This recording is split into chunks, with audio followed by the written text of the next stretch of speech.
Hi friends, welcome back to my channel. ഇന്നത്തെ നമ്മുടെ recipe പപ്പട ചമ്മന്തിയാണ്. അപ്പോൾ വളരെ സിമ്പിളായും ടേസ്റ്റിയായും നമുക്ക് പപ്പട ചമ്മന്തി എങ്ങനെ തയ്യാറാക്കാമെന്ന് നോക്കാം. നമ്മുടെ ചോറിൻ്റെ കൂടെയൊക്കെ കഴിക്കാൻ പറ്റിയ നല്ലൊരു റെസിപ്പിയാണിത്. അപ്പോൾ നമുക്ക് വീഡിയോയിലോട്ട് പോകാം. അപ്പോൾ ഇതിനായി ഞാൻ ഇവിടെ എടുത്തിരിക്കുന്നത് ഒരു തേങ്ങ തിരുമ്മിയത്, അതുപോലെ തന്നെ വറ്റൽമുളക്, പപ്പടം, കറിവേപ്പില, ചെറിയുള്ളി, ഇഞ്ചി.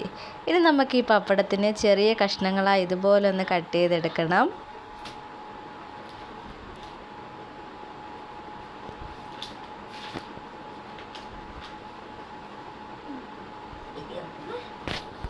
അപ്പോൾ നമ്മുടെ പപ്പടങ്ങളെല്ലാം ഇതുപോലെ ഒന്ന് മുറിച്ചെടുത്തിട്ടുണ്ട്. ഇനി നമുക്ക് ഈ പപ്പടങ്ങളൊന്ന് ഫ്രൈ ചെയ്തെടുക്കാം.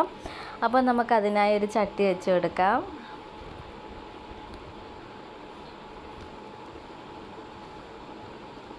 അപ്പോൾ നമ്മളൊരു ചട്ടി വെച്ചിട്ടുണ്ട്. അതിലേക്ക് നമുക്ക് വെളിച്ചെണ്ണ ഒഴിച്ച് കൊടുക്കണം.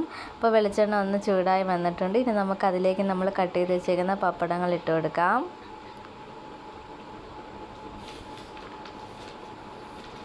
എന്നിട്ട് നന്നായിട്ടൊന്ന് ഫ്രൈ ചെയ്ത് നമുക്കിതൊന്ന് കോരിയെടുക്കാം.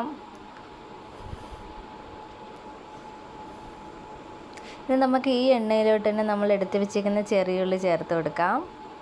ഈ ചെറിയുള്ളിയോട് നമുക്കൊന്ന് വഴറ്റിയെടുക്കണം.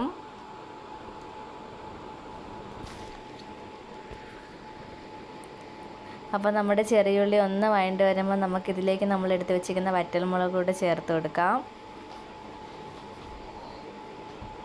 വറ്റൽമുളകിട്ട് ഇതൊന്ന് മൂപ്പിച്ചെടുക്കണം. ഇനി ഇതിലേക്ക് നമ്മൾ എടുത്ത് വെച്ചിരിക്കുന്ന കറിവേപ്പില കൂടി ഇട്ട് കൊടുത്ത് നന്നായിട്ടൊന്ന് മൂപ്പിച്ചെടുക്കാം.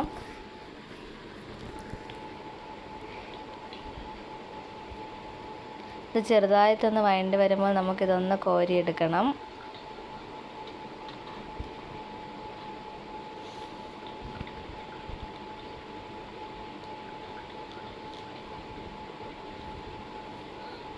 അപ്പോൾ കോരി എടുത്തിട്ട് നമുക്ക് തണുക്കാനായിട്ട് മാറ്റി വയ്ക്കുക. അപ്പോൾ ഇതൊന്ന് തണുത്ത് വന്നിട്ടുണ്ട്. ഇത് നമുക്കിനി മിക്സിയുടെ ജാറിലേക്ക് ഇട്ട് കൊടുക്കണം.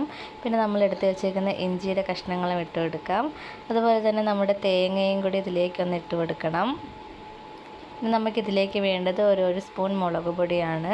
അതുപോലെ തന്നെ കുറച്ച് ഉപ്പ് കൂടെ ചേർത്ത് കൊടുക്കാം. നമ്മുടെ പപ്പടത്തിന് അത്യാവശ്യം ഉപ്പുള്ളതുകൊണ്ട് കുറച്ച് ഉപ്പ് മാത്രമേ ചേർത്ത് കൊടുക്കുന്നുണ്ട്. ഇത് നമുക്കൊന്ന് മിക്സിയിലിട്ടൊന്ന് പൊടിച്ചെടുക്കണം. ഇനി നമുക്കിതിലേക്ക് നമ്മൾ എടുത്ത് വെച്ചിരിക്കുന്ന പപ്പടവും കൂടി ഇട്ട് കൊടുക്കാം.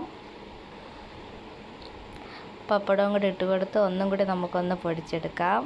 അപ്പോൾ നമ്മുടെ വളരെ ടേസ്റ്റി ആയിട്ടുള്ള പപ്പട ചമ്മന്തി ഇവിടെ റെഡി ആയിട്ടുണ്ട്. ഒന്ന് ട്രൈ ചെയ്ത് നോക്കുക. അതുപോലെ തന്നെ ഫീഡ്ബാക്ക് അറിയിക്കാനും മറക്കല്ല്.